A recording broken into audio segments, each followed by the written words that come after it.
আসসালামু আলাইকুম। সবাই কেমন আছেন? ইনশাল্লাহ আশা করি সবাই ভালো আছেন। আপনারা তো আমিও ভালো আছি। দেখছেন, আমি প্রবাসে আছি আর আমার বড় ভাই দেখছেন বিয়ে করে লাইছে। আমি কবে করবো বিয়া? এবার পয়েন্টে আসি। আসলে যারা প্রবাসে আসে তারা একটা স্বপ্ন নিয়ে আসে।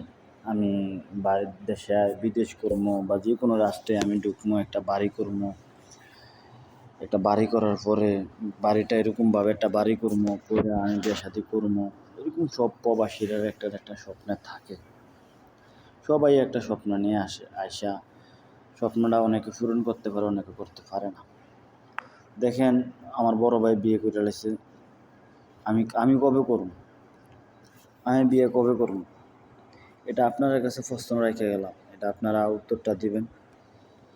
আর আসলে আমি 2026-এ বাদ যাওয়ার আশা আছে যদি আল্লাহ তালা নেয়। আল্লাহ তালা ওদের বাড়ির ফোনটা তিনি ফুসায় 26 ইনশাল্লাহ বাড়িতে যাবো। আসলে এখন যাইলেও যাইতে পারি। আসলে যাইতে হলে বাংলাদেশের যে পরিস্থিতি, মোটামুটি একটা টাকা লাগে বাড়িতে চলতে হলে, বা বাড়িতে যাইলে তো ইনকামে বন্ধ। ইনকামটা বন্ধ, আসলে চলার মতন মোটামুটি টাকা লাগে। কেননা বাংলাদেশে দ্রব্যমূল্য দাম বেশি। একটা প্রবাসী রুম দেশের থেকে যাইব, যারা না যাইব 2-4-5 হাজার টাকা খরচ হয়ে যায়। তো মোটামুটি একটা টাকার দরকার। 3 মাসের ছুটি যাইলেও আমার মনে হয় 2-2.5 লাখ টাকা কিছু হয় না।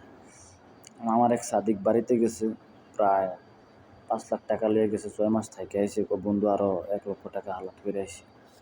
তো এই বাড়িতে যাওয়াতে না যাওয়াটাই সবচেয়ে থেকে ভালো আমি মনে করি। আসলে আমি আজকে 2 বছর হয়েছে বাড়ির থেকে আইসি। আমি এখনও ঘর করি নাই। ইনশাল্লাহ আল্লাহ তালা যদি হুকুম থাকে ইনশাল্লাহ আমি ঘর করবো। সবাই আমার জন্য দোয়া করবেন, সবার কাছে দোয়াটা চাই। আসলে সব কিছুই আল্লাহর হুকুম। আল্লাহর হুকুম ছাড়া কোনো কিছু হয় না। এই জিনিসটা আমরা বিশ্বাস করতে হইব, কেননা আমরা মুসলমান। এই জিনিসটা বিশ্বাস করতে হইব। আল্লাহ দেখি যদি আল্লাহর হুকুম হয় ইনশাল্লাহ সবাই দোয়া করবেন। আমি 26-এ ইনশাল্লাহ আমি বাড়িতে যাবো। 26-এর প্রথম দিয়ে না হলেও লাস্টে দিয়ে হলেও আমি বাড়িতে যাবো। লাস্টে দিয়ে না, মধ্যখানে অবস্থা আমি বাড়িতে যাবো। সবাই দোয়া করবেন। আসলে ফেসবুকে ভিডিও বেশি একটা দিতে পারি না, সময় পাই না বাদ দেওয়ার মতন। তো সবাই আমার জন্য দোয়া করবেন, সবার জন্য আমিও দোয়া করি। আপনার আল্লাহ তালা ভালো হোক। আল্লাহ তালার ভালোবাসা, আল্লাহ রাসূলের ভালোবাসা, আপনারা সবাই আমি ভালোবাসি। সবাই আমার জন্য দোয়া করবেন, ভালো থাকবেন। ওকে, আসসালামু আলাইকুম।